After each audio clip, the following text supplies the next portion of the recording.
Allahu Akbar, Allahu Akbar.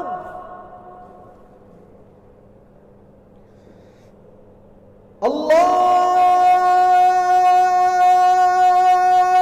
Akbar, Dan Allah memerintahkan kepada Nabi Muhammad untuk menceritakan cerita-cerita nabi-nabi dahulu yang penuh dengan suri tauladan, yang penuh dengan etika yang sangat mulia. Asyhadu an la ilaha illallah. Assalamualaikum warahmatullahi wabarakatuh.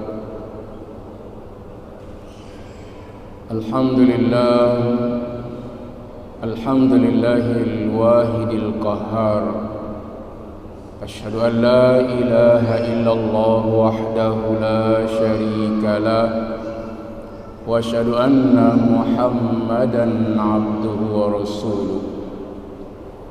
Allahumma salli ala sayyidina Muhammad wa ala ali Muhammad wa sallim tasliman katsira.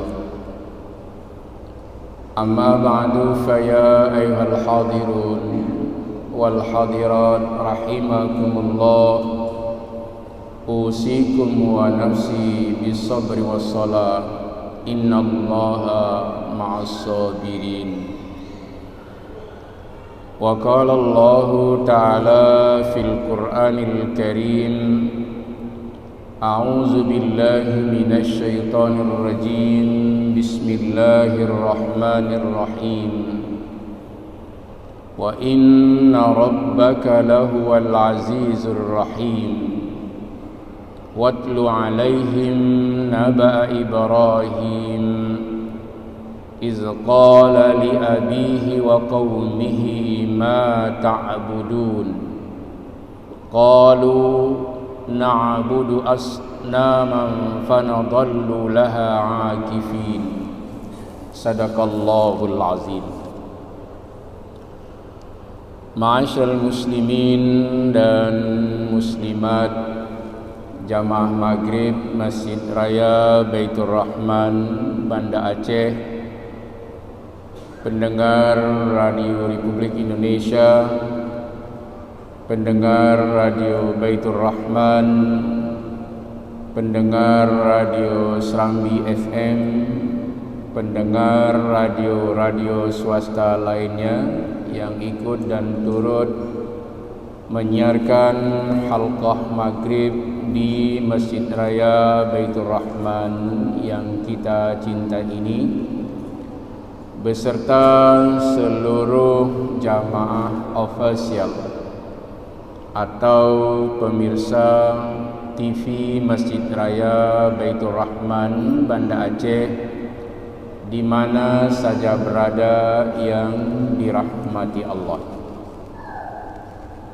Kita mulai tausiah dan kajian kita tentang ayat-ayat akhlak dan ilmu akhlak yang ada di dalam kitab suci Al-Quran dengan selalu memuji Allah. Allahul Wahidul Qahhar, Allah yang Maha Esa, Maha Kuasa dan Maha Perkasa. Allahu Rabbul Alamin, Allah Tuhan pemilik alam. Allahur Rahmanur Rahim, Allah yang Maha Pengasih lagi Maha Penyayang.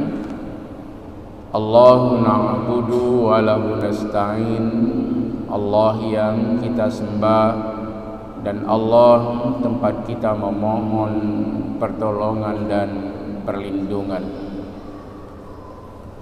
Salawat dan salam kepada baginda yang mulia Nabi Muhammad sallallahu alaihi wasallam yang telah diutus dan diangkat oleh Allah menjadi seorang nabi, seorang rasul untuk membawa risalah, menyampaikan pesan-pesan Allah, berdakwah untuk seluruh umat manusia, untuk membawa dan mengeluarkan umat manusia dari alam kekafiran dan kemusyrikan menuju iman dan takwa, dari alam yang gelap gulita, alam yang penuh dengan biadab menuju beradab, alam yang penuh dengan kesesatan. Kemudian Rasul mengangkat dan membawa mereka ke alam petunjuk dan hidayah Allah Subhanahu wa ta'ala, dari alam jahiliyah ke alam Islamiyah. Sebelum kajian ini kita mulai, terlebih dahulu kita semua jamaah Masjid Raya Baitur Rahman Banda Aceh turut berduka cita atas berpulangnya ke rahmatullah salah seorang guru kita, penceramah kita di Masjid Raya Baitur Rahman ini, yaitu Bapak Profesor Dr. Haji Zainal Abidin Alawi yang meninggal dunia kemarin. Dan kemudian pada hari yang sama juga ada tokoh Aceh, anak ulama besar, yaitu putra dari almarhum Arabi Ahmad, Dr. Insinyur Haji Zardan Arabi Ahmad. Dan pada hari Selasa yang lalu juga telah berpulang ke rahmatullah Abu Ishaq Lamkawi, ulama karismatik Aceh. Nah, kita berdoa semoga semua almarhum ditempatkan oleh Allah dalam syurga Allah Subhanahu wa ta'ala. Malam ini insyaallah kita akan berpindah dari surah Al-Furqan menuju ke surat Asy-Syu'ara, karena posisi surat Asy-Syu'ara ini setelah surah Al-Furqan. Pada hari Rabu yang lalu kita telah menamatkan pembahasan tentang ayat-ayat akhlak dan ilmu akhlak yang ada di dalam surah Al-Furqan. Dan malam ini insyaallah kita akan berpindah tentang kajian ayat-ayat akhlak dan ilmu akhlak yang ada di dalam surat Asy-Syu'ara. Ma'asyiral muslimin dan jamaah pendengar di mana saja berada, di surah Asy-Syu'ara ini kita mulai mengkaji tentang ayat-ayat akhlak ini pada ayat 69. Di surat Asy-Syu'ara ini banyak Allah menceritakan tentang etika dan akhlak yang diperankan oleh para nabi dan para rasul, dan Allah memerintahkan kepada Nabi Muhammad untuk menceritakan cerita-cerita nabi-nabi dahulu yang penuh dengan suri tauladan, yang penuh dengan etika yang sangat mulia. Sebelum cerita Nabi Ibrahim ini, Allah sudah menceritakan tentang kisah Musa alaihissalam. Tapi untuk kisah Nabi Musa alaihissalam, kita dulu sudah banyak bercerita di surat Thaha tentang kisah Nabi Musa alaihissalam, tentang kisah abang dari Nabi Musa yaitu Nabi Harun alaihissalam. Dan di surat Asy-Syu'ara ini kita mulai dari kisah Nabiullah Ibrahim alaihissalam yang penuh dengan berbagai macam keteladanan. Di dalam surah Al-Furqan yang pernah kita baca dulu, bahwa Nabiullah Ibrahim alaihissalam imaman lil muttaqin, imam bagi orang-orang yang bertakwa. Berarti Nabiullah Ibrahim alaihissalam ini sangat dimuliakan oleh Allah, bahkan diberi gelar dengan Ibrahimu Khalilullah. Nabiullah Ibrahim adalah kekasih Allah yang penuh dengan berbagai macam tantangan dan rintangan, bahkan sampai-sampai Raja Namrud menangkapnya dan membakarnya. Tetapi Allah menyelamatkan Nabiullah Ibrahim alaihissalam dengan izin Allah subhanahu wa ta'ala. Di surat Asy-Syu'ara ini Allah kembali menceritakan tentang kisah dari Nabiullah Ibrahim alaihissalam. Sebelumnya kita mulai dulu dari ayat 68. Wa inna rabbaka lahuwal azizur rahim. Artinya, dan sesungguhnya Tuhanmu. Tuhanmu itu dhamir mustatir, Tuhan Nabi Muhammad sallallahu alaihi wasallam dan Tuhan kita semua. Lahuwal azizur rahim. Allah Maha perkasa dan Allah Maha penyayang. Jadi gabungan antara perkasa dengan penyayang. Artinya siapa saja yang ingin melawan Allah, enggak ada yang sanggup. Meskipun Allah kuasa dan perkasa, tapi sifat rahimnya Allah, sifat kasih dan sayang Allah itu selalu dinampakkan kepada hamba-hambanya. Seperti kita banyak cerita di dalam surah Al-Furqan, banyak hamba-hambanya yang telah bergelimang dengan dosa dan nista, bergelimang dalam maksiat, mungkarat dan kejahatan-kejahatan lainnya, tapi Allah menampakkan kasih dan sayangnya, memanggil hamba-hambanya untuk bertaubat kepada Allah subhanahu wa ta'ala. Maka peluang ini hendaknya dimanfaatkan oleh seluruh hamba-hamba Allah yang berdosa untuk berhenti dari dosa-dosanya, untuk berhenti dari berbagai macam perbuatan maksiat kepada Allah subhanahu wa ta'ala, berbagai macam kemungkaran, berhenti, jangan lagi melanjutkan perbuatan-perbuatan jahat.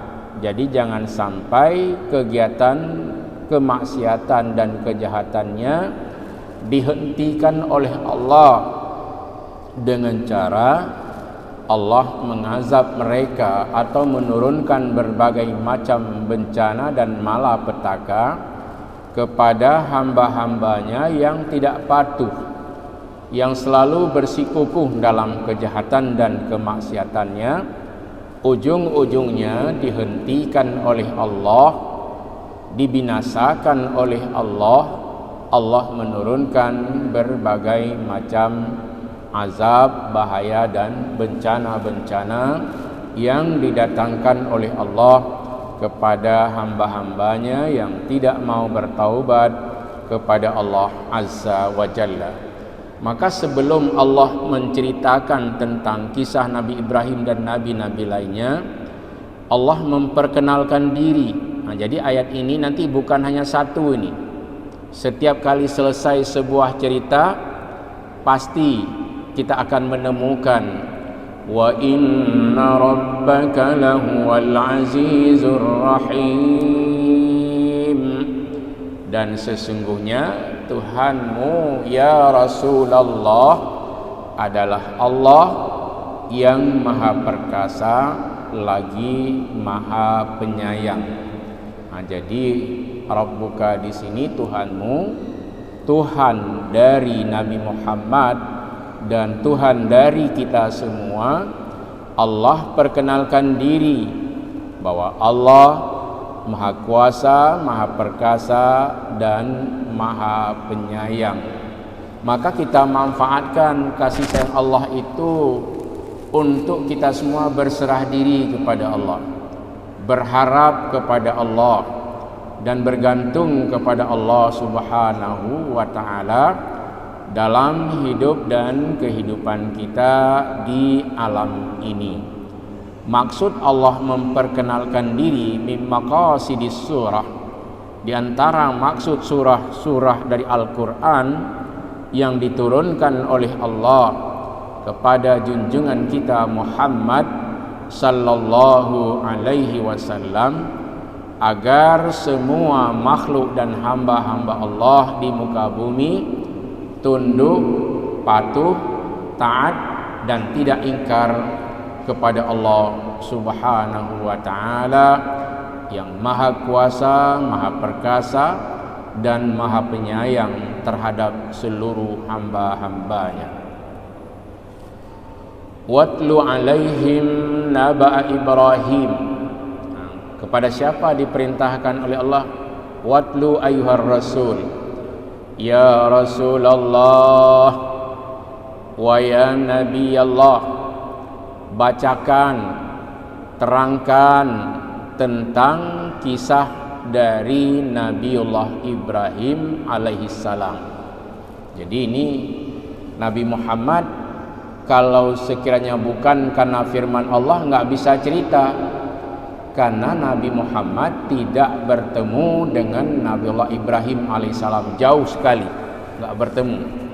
Tetapi mengapa Nabi Muhammad bisa menceritakan kisah para nabi dan rasul sejak masa Adam sampai dengan Isa alaihissalam dengan cara yang sangat sempurna? Karena disempurnakan akal oleh Allah, dan Allah menurunkan ayat-ayat suci Al-Quran kepada Nabi Muhammad sallallahu alaihi wasallam. Jadi di dalam ayat-ayat Al-Quran kita sudah pernah menerangkan dahulu bahwa ada qasasul Quran. Yang dimaksud dengan qasasul Quran adalah cerita-cerita yang ada di dalam Al-Quran yang menjadi suri dan tauladan bagi seluruh umat manusia yang mau mengambil pelajaran, tausiah, mau'idhah dari qasasul Quran, min qasasil Quran. Maka di dalam kitab-kitab seperti yang ditulis oleh Imam Ibnu Katsir, qasasul anbiya, cerita para nabi yang diambil dari Al-Quran Al-Karim. Jadi Allah memberitahu kepada Rasulullah sallallahu alaihi wasallam untuk bisa menceritakan tentang kisah-kisah dahulu. Allah berfirman kepada Nabi Muhammad sallallahu alaihi wasallam, kemudian Nabi kita diperintahkan oleh Allah untuk menyampaikan ke seluruh hamba Allah, dan juga wabil khusus kepada umat Muhammad sallallahu alaihi wasallam untuk diambil contoh, untuk diambil pelajaran dalam segala hal. Kalau pada Nabiullah Ibrahim alaihissalam banyak sekali pelajaran. Pertama, kesabaran dari Nabiullah Ibrahim alaihissalam dan anaknya yang bernama Ismail, dan juga Nabi Ishak alaihissalam. Dan cerita Nabiullah Ibrahim alaihissalam bukan hanya masalah kurban, tapi juga banyak sekali pelajaran-pelajaran dalam dakwah dan risalah yang disampaikan oleh Nabiullah Ibrahim alaihissalam atas perintah Allah untuk berdakwah, menyampaikan risalah Allah, walaupun harus menghadapi dengan berbagai macam tantangan, rintangan, cabaran-cabaran dalam menyampaikan dakwah dan risalah Allah Subhanahu wa ta'ala. Watlu alaihim naba'a Ibrahim. Tafsirnya, ayyuhar rasul, wahai rasul, wahai Muhammad sallallahu alaihi wasallam, bacakan kepada mereka ini, apakah orang yang sudah beriman ataupun yang belum beriman, apakah hamba Allah atau makhluk Allah, ceritakan tentang cerita ini. Semoga mereka bisa mengambil suri dan tauladan dalam akhlak, ilmu akhlak, etika, sopan santun dan sebagainya. Jadi Allah mewahyukan kepada Nabiullah Muhammad sallallahu alaihi wasallam Al-Qur'an Al-Karim. Salah satu pelajarannya adalah qasasul Qur'an, cerita-cerita yang diceritakan oleh Allah kepada Nabi Muhammad sallallahu alaihi wasallam. Jadi ternyata tidak hanya menerima Al-Qur'an, tapi Rasul diperintahkan setelah menerima Al-Qur'an, dakwahkan, sampaikan ke seluruh makhluk, ke seluruh hamba-hambaku dan umatmu, ya Rasulullah wa ya Nabi Allah. Apa perintah Allah kepada Nabi Muhammad?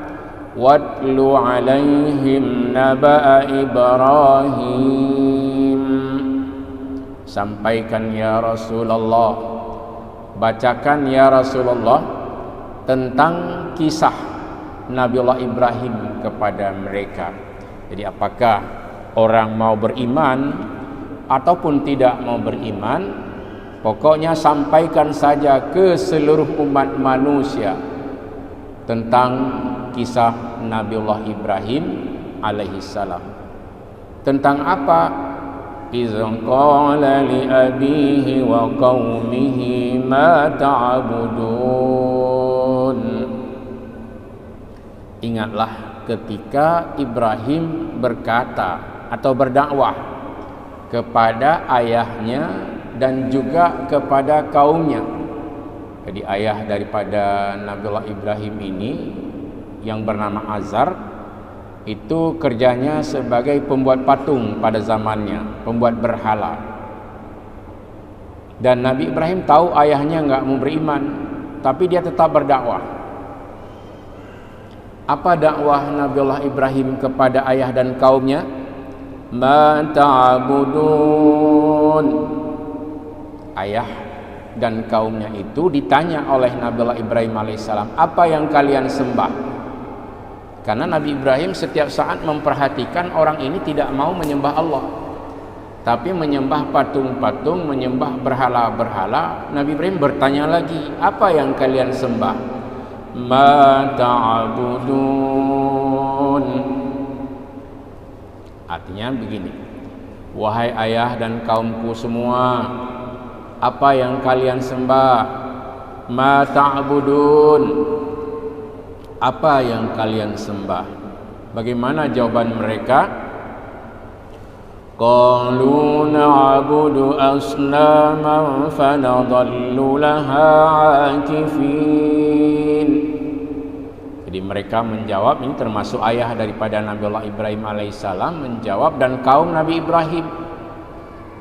Bagaimana jawaban mereka? Qalu, mereka berkata, mereka menjawab, na'budu asnaman fanadhallu laha 'akifin. Wahai Ibrahim, kami menyembah berhala-berhala, fanadhallu laha 'akifin, dan kami tekun untuk menyembah berhala-berhala itu. Artinya setiap hari enggak pernah menyembah Allah. Fanadhallu laha 'akifin. Kami senantiasa tekun dan rajin untuk selalu menyembah berhala-berhala. Jadi tetap sama seperti orang yang sedang i'tikaf di dalam masjid, ya mereka tetap i'tikaf dan memuji Allah. Dulu juga seperti itu, ada orang-orang yang berbeda menyembah. Mereka menyembah berhala-berhala dan tekun. Tekun itu artinya enggak pindah-pindah. Setiap saat mereka itu meskipun datang dakwah nggak mau dengar, tetap menyembah patung, tetap menyembah berhala-berhala. Dan mereka beritahu, wahai Ibrahim, kami menyembah asnama, berhala-berhala, patung-patung, fanadhallu laha akifin, dan kami tekun untuk menyembahnya, artinya setiap saat. Nabi Ibrahim balik bertanya, qala hal yasma'unakum iz tad'un. Nabi Ibrahim bertanya, apakah berhala-berhala itu bisa mendengarmu jika kalian berdoa kepada berhala-berhala ini? Nah, ini ditanya oleh Nabiullah Ibrahim kepada kaumnya dan juga kepada ayahnya sendiri. Nah, pertanyaan ini menyakitkan hati mereka. Au yanfa'unakum au yadurrun, ataukah bisa enggak berhala-berhala ini mendatangkan manfaat bagimu atau mendatangkan mudarat? Nah, coba engkau jelaskan dulu. Rupanya tidak sanggup mereka menjelaskan apa sebab mereka menyembah berhala. Jawabannya sama seperti umat-umat dahulu juga. Qalu bal wajadna aba'ana kadzalika yaf'alun. Mereka menjawab, ini memang sudah menjadi sembahan-sembahan kami dapati dari kakek nenek moyang kami dulu. Ya, mereka itu begitulah mereka berbuat.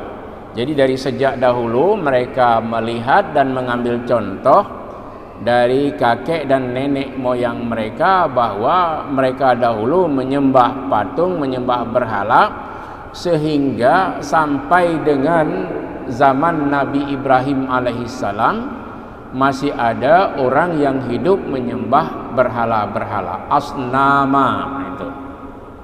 Jadi dulu di kawasan Nabiullah Ibrahim alaihissalam, baik dari Babilonia sampai dengan di Mekah dulu banyak sekali asnama. Seperti di surah Ibrahim, wa iz qala Ibrahim rabbi ij'al hadzal balada amina wajnubni wa baniya an na'budal asnam. Nah, jadi Nabi Ibrahim meminta perlindungan kepada Allah. Salah satu permintaan Nabiullah Ibrahim agar anak dan cucu-cucunya tidak menyembah berhala. Tapi itu sudah terjadi di zaman Nabi Ibrahim alaihissalam. Nabi Ibrahim melihat sendiri, dan juga di zaman sebelum masa Nabi Ibrahim alaihissalam yang disebut dengan zaman Zoroaster. Itu lebih ngeri lagi, manusia-manusia disembelih, kemudian lehernya dipersembahkan ke dewa-dewa. Begitu kejamnya sebelum Allah mendatangkan atau mengutus Nabiullah Ibrahim alaihissalam menjadi nabi, menjadi rasul yang menyampaikan dakwah dan risalah Allah subhanahu wa ta'ala.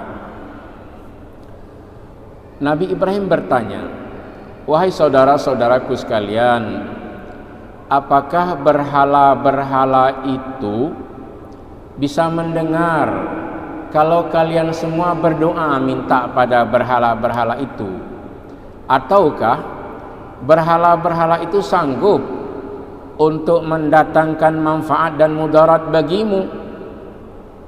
Mereka menjawab, qalu, mereka menjawab, bal wajadna aba'ana kadzalika yaf'alun. Mereka berkata, ini kami tidak ada jawaban tentang hal itu, tidak ada logika kami, tidak ada ayat yang bisa kami jelaskan kepadamu wahai Ibrahim. Kami hanya melihat dan mendapati dari bapak-bapak kami, dari kakek dan nenek moyang kami, bahwa mereka begitu yang menyembah berhala-berhala. Karena mereka menyembah berhala-berhala, kami juga menyembah berhala. Nah, jadi istilahnya meniru, bukan berilmu. Maka dalam Islam itu tidak boleh meniru, harus berilmu, termasuk misalnya kita yang sudah sholat, belajar tentang sholat, belajar tentang wudu dan lain-lain sebagainya. Tidak boleh misalnya, mengapa anda sholat seperti itu? Ya lagi Abu Syilun pebut seperti kakek dan nenek moyang kami. Nah, jadi mari kita belajar untuk menyempurnakan ilmu kita, tidak seperti jawaban-jawaban umat Nabi Ibrahim pada masa dahulu. Mereka sudah sangat lama menyembah berhala-berhala, tetapi tidak ada dasar. Ketika ditanya oleh Nabiullah Ibrahim alaihissalam, pertama, apa yang kalian sembah? Jawabnya, kami menyembah berhala-berhala, dan setiap saat kami menyembah berhala. Ketika ditanya oleh Ibrahim, wahai saudara-saudaraku sekalian, apakah berhala-berhala yang kalian sembah, patung-patung yang kalian sembah itu dapat mendengar ketika kalian meminta dan berdoa kepada berhala-berhala itu? Atau sanggupkah berhala-berhala dan patung-patung itu mendatangkan manfaat atau mudarat bagimu? Bagaimana jawaban mereka? Qalu bal wajadna aba'ana kazalika yaf'alun. Mereka berkata, kami hanya meniru, mendapatkan sembahan-sembahan ini dari kakek nenek moyang kami, dan begitulah mereka berbuat, kami juga berbuat seperti itu. Nah, ini istilahnya tidak ada jawaban, hanya meniru kerja orang-orang dahulu yang salah, kemudian diikuti oleh generasi-generasi berikutnya. Ini seperti contoh ya, sangat kita sayangkan di tempat kita. Beberapa hari yang lalu ditemukan di kantin-kantin, di hotel-hotel di Aceh, ada 2 anak gadis dalam keadaan mabuk, berarti minum minuman keras. Ini masih usia-usia muda. Yang anehnya anak gadis lagi, wanita-wanita muda duduk dan nongkrong di kantin-kantin sampai dengan larut malam. Kemudian oleh Satpol PP bekerja sama dengan TNI dan Polri menggerebek mereka. Ternyata ada, termasuk yang ditayangkan di koran dan di TV di kawasan Lampineng. Memang di Aceh ini sudah seperti negeri apa? Di negeri syariat Islam yang sangat luar biasa maksiatnya. Ada wanita pemabuk, ada laki perempuan yang main judi online, ada yang berzina, sudah hadir jam-jam 12 malam, sudah mandi menunggu mangsa-mangsanya. Kita sampaikan terima kasih kepada Satpol PP, TNI dan Polri. Mudah-mudahan usaha Anda di tengah malam ini diberikan pahala oleh Allah Subhanahu wa ta'ala. Manfaatkan kekuasaanmu untuk membela agama Allah Subhanahu wa ta'ala. Jangan tergiur dengan pemberian-pemberian atau sogok-sogokan mereka, tapi tegakkan syiar Allah Subhanahu wa ta'ala dengan niat dakwah dan menyampaikan risalah, terutama di negeri syariat Islam ini. Semoga kemaksiatan dikurangi oleh Allah Subhanahu wa ta'ala. Jangan sampai anak-anak muda itu berkata, mengapa kalian mabuk-mabuk? Ya, kami melihat generasi dulu, orang tua juga mabuk, kami juga mabuk. Orang tua main judi, kami main judi juga. Bukankah ini jawaban yang sama seperti umat yang bodoh dulu? Qalu na'budu asnaman fanadhallu laha 'akifin. Dan itu bisa diteliti.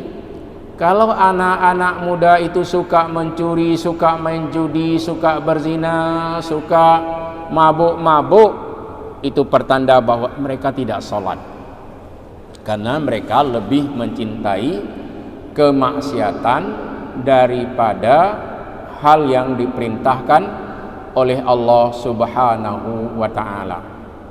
Ini kalau kita lihat di Serambi Indonesia, kemudian kita lihat di Prohaba, di Mediana dan lain sebagainya, dan koran-koran lainnya, Aceh itu seperti bukan Aceh. Nah, ini kita sangat risih. Semoga Allah mengembalikan negeri Aceh yang diberi karamah oleh Allah Subhanahu wa taala ini akan berkurang terus menerus, dan semoga bapak ibu yang punya anak, ini pada umumnya anak-anak yang jauh dari ayah dan ibunya, jam 1 malam masih di warung kopi. Apa yang mereka kerjakan di sana? Memang sebagian ada laptop, itu hanya sebagai modus saja. Kita berharap, dan saya ingin menyampaikan melalui dakwah di Masjid Raya Baitur Rahman ini kepada seluruh generasi muda, jangan tergiur dengan kemaksiatan. Nanti Allah akan menegur fisikmu, kamu nggak bisa berkarya lagi. Coba lihat, ya kan? Usia belum tua, berbagai macam teguran Allah didatangkan karena kelalaiannya pada masa muda, dan kita sangat malu. Orang lain datang ke tempat kita ini yang di tempatnya nggak pakai jilbab, sampai di sini berjilbab, berkerudung, memuliakan Aceh. Tapi orang Aceh sendiri tidak memuliakan keadaan dan kampungnya. Jangan sampai kita seperti umat-umat dahulu, apa pekerjaan yang jelek yang dilakukan oleh orang-orang tua dilanjutkan oleh anak-anak muda. Orang tua nggak sholat, anak muda nggak sholat. Orang tua main judi, anak muda meneruskan judinya, dan lain-lain sebagainya. Dan ini tidak akan mendatangkan manfaat dari pekerjaannya. Yang ada hanyalah upaya untuk menghancurkan fisik dan jasadnya dari sejak muda sampai dengan dia mengalami masa tua jika dipanjangkan umurnya oleh Allah Subhanahu wa taala. Jangan sampai kita menjadi umat seperti umat sebelum masa Nabi Ibrahim, umat yang suka meniru dan terlibat selalu dalam maksiat kepada Allah Azza wa Jalla. Amin ya mujibas sa'ilin. Hadanallahu wa iyyakum ajma'in. Wassalamualaikum warahmatullahi wabarakatuh. يا ربنا لك الحمد كما ينبغي لجلال وجهك الكريم وعظيم سلطانك. اللهم صل على سيدنا محمد وعلى آله وصحبه أجمعين. اللهم أعنا على ذكرك وشكرك وحسن عبادتك. ربنا